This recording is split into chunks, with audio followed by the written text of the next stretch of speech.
شرم کو، تیرے حیا کو، تیری لجا کو بھی قائم رکھتا ہے اور تجھے رسوا نہیں ہونے دیتا. تو اسے جا کر کیوں نہیں مانگتا، اسے جا کر طلب کیوں نہیں کرتا؟ وہ کہتا جانا کہاں ہے، کہا خودی میں ڈوب کے پا جا سراغِ زندگی. میرا نہیں بنتا نہ بن اپنا تو بن. اسے مانگنے کے لیے تجھے کہیں نہیں جانا پڑے گا، تجھے اپنے اندر اترنا پڑے گا.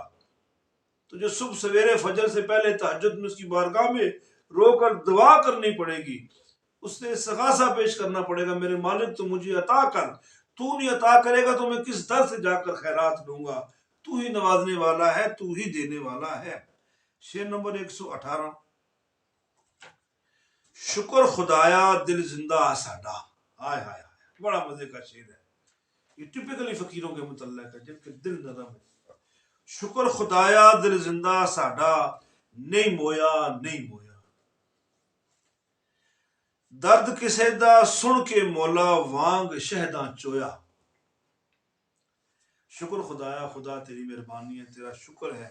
دل زندہ ساڈا، ساڈا ہمارا، ہمارا دل زندہ ہے مالک، نہیں مویا نہیں مرا نہیں مرا.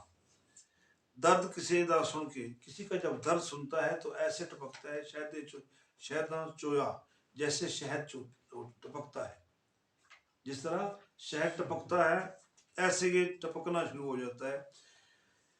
خدا تیرا شکر ہے تو نے ہمارے دلوں کو زندہ رکھا. ہمیں خوشی ہے کہ ہمارا دل نہیں مرا نہیں مرا. اور جب کسی کا ہم درد سنتے ہیں تو ہمارا دل ایسے ٹپکتا ہے جیسے شہد ٹپکتا ہے. اب ہائے ہائے دیکھو نا، پھر میاں صاحب کی نظر ہو، پھر ان کا حکم ہو، نظر بھی ہو اور حکم بھی ہو، تو پھر دیکھو شعر کے اندر کتنی تازگی آ جاتی ہے. اب دیکھو بڑی مزے کی بات ہے، یہ اندر اتر کے اپنے شعر سننا پڑے گا. خدا تیرا شکر ہے تو نے ہمارے دل کو زندہ رکھا ہے اور ہمارا دل مردہ نہیں ہے. اب ہمیں پتا کیسے چلے گا ہمارا دل زندہ ہے؟ ہم دوسرے کے دکھوں کو جب اپنا دکھ سمجھیں گے، دوسروں کی تکلیف کو جب اپنی تکلیف سمجھیں گے، تو پھر ہمیں بھی تو یقین ہونا چاہیے نا کہ ہمارا دل نرم ہے. کوئی زیادتی کر جائے، برائی کر جائے، لیکن پھر خیال آ جائے اس کے آس پاس کے لوگوں کا، اس کی کیفیات کا، اس کے ساتھ جڑے ہوئے رشتوں کا، اور پھر دل پریشان ہو جائے، تو مطلب اللہ کا شکر ادا کرو، اللہ تیری مہربانی تو نے ہمارا دل زندہ رکھا ہوا ہے. مردوں کو کون سنبھالتا ہے؟ مردوں کو آخر میں مٹی ہی کھاتی ہے. تو جب دل زندہ ہو تو محسوس کرتا ہے. ایک مردہ بندہ ہے، اس میں ٹھنڈا پانی ڈالو، گرم پانی ڈالو، اس سے بیچارے کو کیا پتا. کسی زندے پہ ایسے چھڑکا دو پانی سردی میں ہیں تو وہ بدک کے اٹھ جائے گا. کہنے ترا نکل گیا جی، تسی کیتا کیا ہیں. اور مردے پہ جتنا مرضی ٹھنڈا گرم ڈالو اسے تو ہوش بھی نہیں ہے. حالات اس قدر مردے کے خراب ہو جاتے ہیں کہ اس کی ناک کے نتنوں میں، کانوں میں، منہ میں روئی رکھی جاتی ہے کہ پانی اس کے حصوں سے اندر نہ چلا جائے. انسان کی تیری حقیقت ہے. لیکن جب انسان زندہ ہو، دل زندہ ہو، تو پھر اسے ہر طرف خوبی خوبی نظر آتی ہے. وہ کیا کرتا ہے نا، وہ اپنی خوبی دوسروں میں دیکھتا ہے، یار میرے جیسا یہ بھی اچھا ہے. لیکن جو برا ہو اسے سارے برے نظر آتے ہیں، اسے سارے برے نظر آتے ہیں. تو یہاں شاعر کہتا ہے کہ اللہ کا تیرا شکر ہے کہ تو نے ہمارے دلوں کو نرم بنایا اور وہاں شہداں چویا. یہ آپ نے کبھی یہ جو شہد ہوتا ہے اس کی جو جھلی ہوتی ہے، چھلی کہتے ہیں جسے، کبھی اس کو ٹپکتے دیکھا ہے آپ نے؟ کبھی اس کو آپ نے کسی بندے کو کاٹتے اتارتے دیکھا ہے؟ نہیں دیکھا. بیٹا یہ اللہ کی شان ہے، کہ خدا کی شان ہے کہ اللہ تعالیٰ کے نے وہ بالکل انتہائی مومیائی شکل، وہ مومی کیفیت شکل کا بنا وہ چھتا. کہاں سے اتنا زیادہ انجینئرنگ کی تعلیم آئی شاید کی مکھیوں کے پاس؟ دیکھو نا اللہ کی حکمت ہے کہ کہاں سے انہیں اللہ نے یہ شعور دیا کہ یہ کسی یونیورسٹی کی پڑھی ہوئی نہیں ہے. ٹھیک ہے، ہمارے انجینئر بلڈنگ بناتے ہیں، پتہ نہیں کیا کچھ بناتے ہیں، لیکن اللہ کی چھوٹی سی مخلوق دیکھو جی کیسے خوبصورت اور کتنی تحقیق اور نفاست سے اپنے اس گھر کو، چھتے کو بناتی ہے. کہاں سے انجینئرنگ آئی؟ ہر خانے کا سائز ایک ہے، پھر اس خانے کے اندر خود بھی رہنا ہے اور شہد کو بھی ٹکانا ہے. اور پھر جو منہ کے اندر میدا ہے، میدے کے ساتھ ایک جو ایکسٹرا آرڈینری ایک اضافی جھلی ہوتی ہے جس کے اندر سارے پودوں سے بوٹوں سے رس چننا اور پھر اس کو میٹھا کرنا اور پھر وہ رکھنا. یہ ہے نا، یہ بہت بڑی انجینئرنگ ہے نا، ایسے کرنا. تمہارے پاس کنستر نہ ہو آٹے کا تو تم بڑی بوری لے آؤ تو تم کہاں رکھو گے؟ کبھی تمہارے کچن میں رلے گی، کبھی ڈرائنگ روم کے اوپر، کبھی کدھر تو کبھی کدھر. تو پھر اس کو اللہ نے یہ شعور دیا ہے، اور وہ اس قدر محنت کرتی ہے، وہ بھر جاتا ہے. اور جب اس کو تھوڑی سی چوٹ لگ جائے، دیکھو اللہ نے اسے کتنا شعور دیا ہے کہ وہ پتوں کے بیچ میں کہ ہوا توڑے نہ گھر. کہاں سے اتنی تعلیم آئی؟ کون سی آکسفورڈ یونیورسٹی کی یہ پڑھی ہوئی ہے؟ لیکن ان کو ایسی جگہ بناتی ہیں جہاں پر ہوا زور نہ مارے، سب متفقہ مشترکہ مرضی کے مطابق بناتی ہیں کہ یہاں بنایا جائے. تو پھر جب اس کو ہلکی سی چوٹ لگے نا تو بڑی تیزی سے ٹپکنا شروع ہو جاتا ہے. تو جو ٹپکنے والی چیز ہے وہ کیا؟ وہ شہد ہے. تو جب بندہ کسی کے دکھ میں، کسی کے تکلیف میں خود کو دکھی پاتا ہے تو اس کے دل سے جب وہ دکھ ٹپکتا ہے نا تو وہ دکھ اس کے لیے لذت بن جاتا ہے، میٹھا بن جاتا ہے. اور وہ اللہ کی ذات اس کے جذبے کے تحت اس کو مٹھاس دیتی ہے کہ تو نے دوسرے کا دکھ کیا ہے، میں تیرے اندر ایسی کیفیات کو مرتب کر دوں گا کہ تو دوسرے کی تکلیف کو جب دیکھے گا تجھے تکلیف ہوگی لیکن تیرا اندر میٹھا ہو جائے گا، تیرے اندر سے بغض نکل جائے گا، بے ایمانی نکل جائے گی، اور ایسے تیرے اندر سے یہ شہد ٹپکے گا کہ تو خود کی زندگی کو بڑا میٹھا محسوس کرے گا. تجھے ہر قدم پر اچھائی نظر آئے گی، تو برائی سے دور ہو جائے گا، ہر قدم پر تجھے اچھائی نصیب ہوگی. آگے شعر نمبر 119 پڑھ رہے ہیں جی. برے کرتوتاں جے پکڑے تینوں یارا تینوں چھڑاوے کیڑا، مالک ربی ستار صداوے رکھے وچ سلامت جیڑا. برے کرتوتاں، برے کاموں سے، جے پکڑے، اگر تجھے پکڑ لے، تینوں یارا اے دوست تمہیں، تینوں چھڑاوے کیڑا، تمہیں کون چھڑائے گا، تمہیں کون چھڑائے گا. مالک ربی ستار صداوے، ستار کہتے ہیں پردہ رکھنے والا. وہ جو مالک ہے، وہ رب جو ہے وہ ستار ہے، پردے دینے والا ہے. صداوے، تجھے بلا بلا کے پردے دیتا ہے. ستار صداوے، اس کی صفت، اس کی جو صفت ہے وہ ستار ہے، ستار العیوب ہے، وہ عیبوں کو چھپا دیتا ہے. رکھے وچ سلامت جیڑا، اور تجھے پھر سلامت بھی رکھے، تمہیں عزت دار بھی بنا کے رکھے، تمہیں کامیابیاں بھی دے.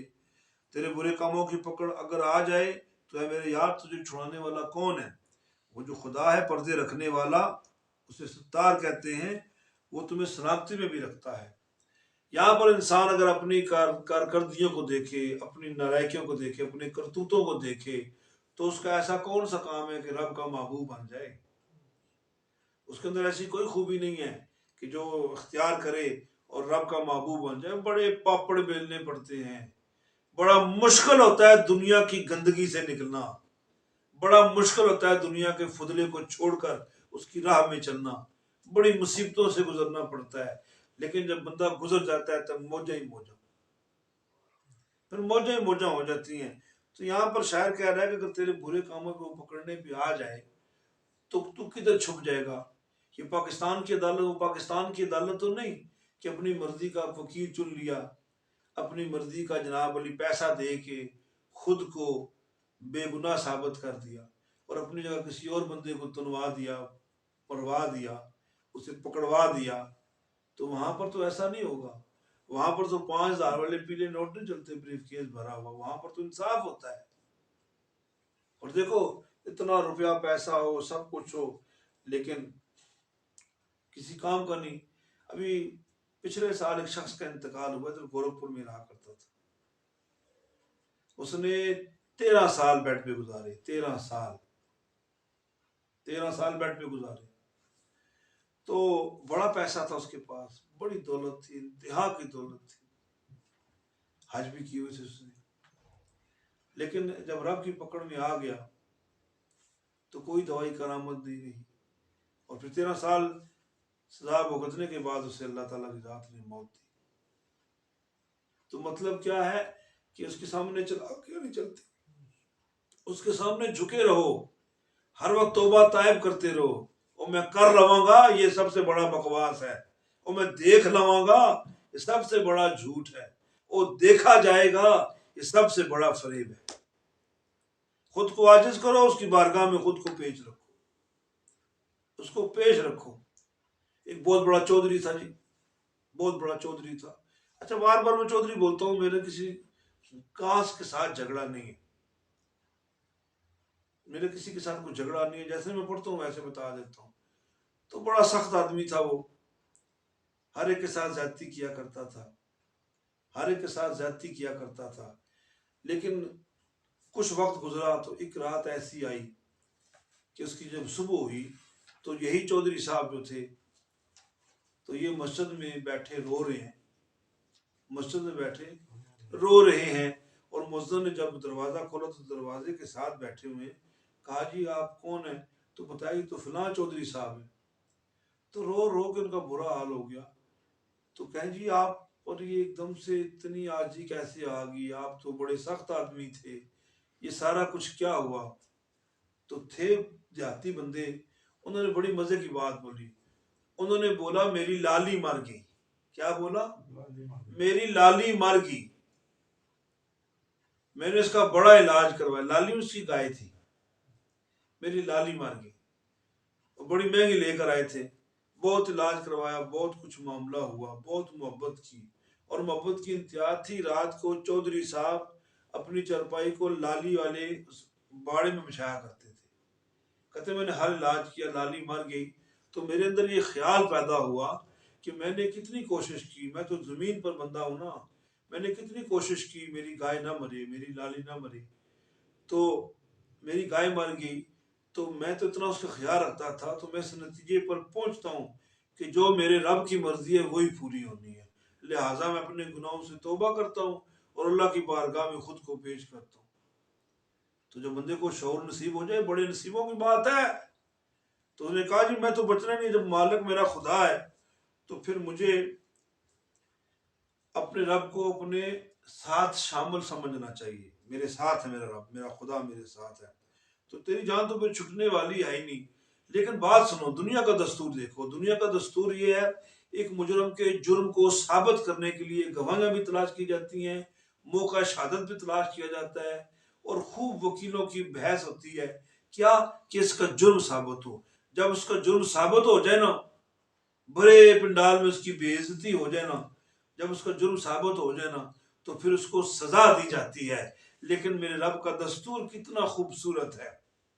وہ ستار العیوب ہے کہ بندہ چپ کے مسلح پر آ کر رو لے، مولا میری آستہ رکھ لے، مجھ سے غلطی ہوگی، مجھ سے لغزش ہوگی، مولا مجھے معاف کر دے.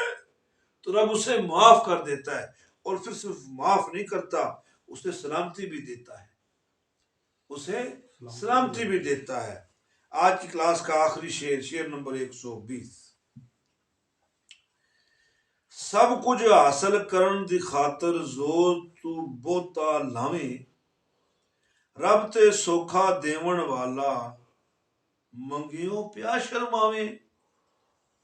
سب کچھ حاصل کرن دی خاطر، سب کچھ حاصل کرنے کی خاطر زور تو بوتا لاویں، تو کتنا زور لگاتا ہے، کتنی طاقت لگاتا ہے. رب تے سوکھا دیون والا، رب تو بڑی آسانی سے دے دیتا ہے، رب تو بڑی آسانی سے دے دیتا ہے. منگیوں پیا شرماویں، تو اس سے مانگتے ہوئے شرماتا ہے. سب کچھ حاصل کرنے کی خاطر اے بندے تو کتنا زور لگاتا ہے، رب تو بڑی آسانی سے دے دیتا ہے لیکن تو اس سے مانگتے ہوئے شرماتا ہے. ایک چودھری صاحب تھے، پھر بات آگئی. ایک چودھری صاحب تھے مندرا، یہ ہے نا مندرا، یہ ہمارا مندرا ہے، مندرے کا واقعہ ہے. چودھری صاحب کا نام تھا جی، ہاں، چودھری بوستان. اس کے بھتیجے نے مجھے یہ بات بتائی یہاں پر دربار پہ آ کر. کہتے جی 92-94 کا واقعہ ہے کہ کسی زمین پر جھگڑا تھا، تو بڑے جناب علی چاچا نے بڑا زور لگا کر، بڑے وکیل کر کے وہ زمین جیت لی، کیس جیت لیا. اور پورے گاؤں مندرا گاؤں میں نا سب سے زیادہ زمین میرے چاچے کے پاس تھی، سب سے زیادہ زمین میرے چاچے کے پاس. بات سننے والی ہے، میرے چاچے کے پاس تھی. اور اکثر و بیشتر چاچا کہا کرتا تھا کہ میں نے اپنے کمرے میں پوری ایک الماری رکھی ہوئی ہے جس میں نے تمام زمینیں جو میں نے خریدی ان کے کاغذات پڑے ہوئے. ہائے ہائے ہائے ہائے ہائے، استغفر اللہ. تو ہم دیکھتے تھے. کہتا ہے جی کہ ایک دن اچانک چاچا جی غائب ہو گئے. ایک دن چاچا جی غائب ہو گئے. تو ہم نے بڑا تلاش کیا. پہلے یہ لگا دشمنی میں کسی نے مار دیا، لیکن کچھ بھی نہیں ہوا. وہ کسی طرف گئے اور راستہ بھول گئے، کچھ معاملہ ہوا اس طرح کا، اللہ کی پکڑ آ گئی. تو ہمیں نہیں ملے. ہم بہت تلاش کیا، ہمیں نہیں ملے. پھر آخر کار واقعہ یہ ہوا کہ ہمیں اطلاع ملی 5 مہینے بعد. 5 مہینے بعد ہمیں اطلاع ملی کہ اس طرح ایک میت لاوارسوں میں دفن کی ہوئی ہے، تو وہ آ کر لے جائے. جانچ پڑتال کے بعد پتہ چلا جی وہ چودھری بوستان ہی ہے. کہتے جب ہم تلاش میں نکلے چاچا کی، تو ہم چلتے چلتے یہاں سے گھومتے گھومتے ٹیکسلا چلے گئے. ٹیکسلا چلے گئے تو ہمیں بتایا کہ جی فلاں علاقے میں امانتاً دفن کی ہے. ہم جب وہاں پر گئے تو ہم نے کیا دیکھا کہ جہاں پر وہ دفن تھے اس کے پاس ایک بہت بڑا غلاظت کا نالا بہہ رہا ہے، اور گزشتہ چند دن پہلے بارش کی وجہ سے وہ نالا بند ہو چکا تھا. اور وہ غلاظت، وہ نجاست، وہ پلیدی جو تھی وہ اس قدر بلند ہو گئی تھی کہ قبر بھی اس کے اندر ڈوبی ہوئی تھی. تو ہمیں نشانیاں بتائیں گی، ہمیں کپڑے بتائے گئے، ہمیں سارا کچھ بتایا گیا. جو زمانے میں گلے میں لٹکا کے اپنی جیب میں ڈالتے تھے چاچا جی وہ گھڑی، ہمیں وہ دکھائی گئی. ہمیں ان کی کھونڈی یا آسا دکھایا گیا. ہم نے پہچان لیا یہ تو پھر ہمارے چاچا ہی. اب ہم کیسے جا کے نکالتے وہاں غلاظت سے؟ او وارسا، او وارسا وارس وارس دا مان نہ کری. او وارسا وارس وارس دا مان نہ کری. اور رب بے نیازی بے وارس کر ماردائی. او بے وارس کر ماردائی. وارس وارس نہ کری، بے وارس، او وارس بے وارس کر مار دے. کہتے ہم کیا کرتے، ہم کدھال مارتے تو گندگی ہمارے کپڑوں پہ لگتی. پھر ہم نے وہاں سے 2-3 چوڑے منگوائے، اور چوڑوں نے جب اس قبر کی کھدائی شروع کی تو پیچھے سے نالا بند تھا، تو پیچھے سے پانی آنا شروع ہو گیا. تو وہ جو چوڑے اس گندگی کو نکال رہے تھے وہ گلے گلے تک اس غلاظت میں، اس نجاست میں، پیشاب میں ڈوب گئے. لیکن انہوں نے تو پیسے لینے تھے، بیچارے غریب آدمی تھے. انہوں نے جب قبر کو کھولا، استغفر اللہ استغفر اللہ استغفر اللہ. جب قبر کو کھولا تو قبر کو کھولنے کی دیر تھی تو میت تہر کے اوپر آ گیا. اب 5 مہینے وہ رہا اس کے اندر. اب کیا باقی بچتا ہے اس میں کیا بچتا ہے؟ کہتے بہت خال اثرات تھے کہ یہ میت بوستان کی ہے، لیکن اس کی جو ہڈیاں نکل چکی تھی میت کی، ان ہڈیوں کے منہ میں، ناک میں، کان میں غلاظت پھنسی ہوئی تھی اور کیڑے پھنسے ہوئے تھے. تو پھر ہم نے میت کو جب نکالا تو ہم اسے اٹھانے کے قابل نہ رہے. ہم اسے گھر بھی نہ لا سکے. ہم نے گھر ٹیلی فون کھڑکا دیا. زمانے میں دوسرے چھلے والے فون ہوا کرتے تھے، موبائل وغیرہ نہیں تھے. کہتے ہم نے چھلے والا فون کھڑکا دیا کہ جی میت کی حالت ٹھیک نہیں ہے. لہذا وہاں سے نکلے اور قریب قبرستان میں ہم نے ایسے تیسے دفن کیا اور واپس آ گئے. بھاگے ہم گھر واپس آ گئے. تو پھر کچھ ٹائم گزرنے کے بعد جب گھر والوں کو وہاں لے کر گئے، ہائے ہائے ہائے، جب وہاں لے کر گئے تو ہم نے کیا دیکھا کہ ہم نے جلد بازی میں جہاں پر چاچے کی ہڈیوں کو دفن کیا وہ تو عیسائیوں کا قبرستان ہے. وہ تو عیسائیوں کا قبرستان ہے. ہمیں پتہ نہیں چلا. اب دیکھیں کتنی بڑی ذلت ہوئی، کتنی بڑی ذلت ہوئی. تو میرے پتروں اپنے رب سے ہمیشہ معافی مانگتے رہا کرو. یہ نہیں کہ گناہ گار غلطی کرے گا تو معافی مانگے گا. یہ بھی آج ایک نکتہ سن لو. گناہ گار غلطی کرے، معافی مانگے، اللہ معاف کرتا ہے. لیکن اگر یہ معافی نیک بندہ مانگے تو اس نیک بندے کی نیکیوں کو بڑھا دیا جاتا ہے، اس کی نیکیوں کو بڑھا دیا جاتا ہے. تو اس لیے اللہ کہتا ہے کہ اے بندے تو کتنا زور لگاتا ہے کہ یہ بھی ہو جائے، وہ بھی بن جائے، یہ بھی کر لوں، وہ بھی کر لوں. لیکن ایسا ہوتا نہیں. رب سے مانگنا تو بڑا سوکھا ہے. مصلی لے لے، تسبیح لے لے، بس اپنے اندر کو نہ اس کی بارگاہ میں پیش کر دے، اس کی بارگاہ میں پیش کر دے. اور اگر تجھے طریقہ نہیں ہے خود کو پیش کرنے کا، اب تمہیں طریقہ نہیں ہے. میں اس کی مثال اکثر دیتا ہوں. وہ بندہ جو رب سے مانگتے ہوئے شرماتا ہے اور خدا کے خوف میں اگر آنسو آ جائیں تو فوراً آنسو صاف کرے. میرے پاس جو بیٹھے وہ یار یہ رو پڑا ہے. نہیں نہیں نہیں نہیں، اس کی بارگاہ میں جب پیش ہو جائے رونا آ جائے تو جی بھر کے رو. 70 ماؤں سے بڑھ کر پیار کرتا. تو ایک ماں کے سامنے رویا کرتا تھا اور اپنی مرضیاں پوری کروایا کرتا تھا. تو اس کے سامنے رو, دنیا کو چھوڑ یار.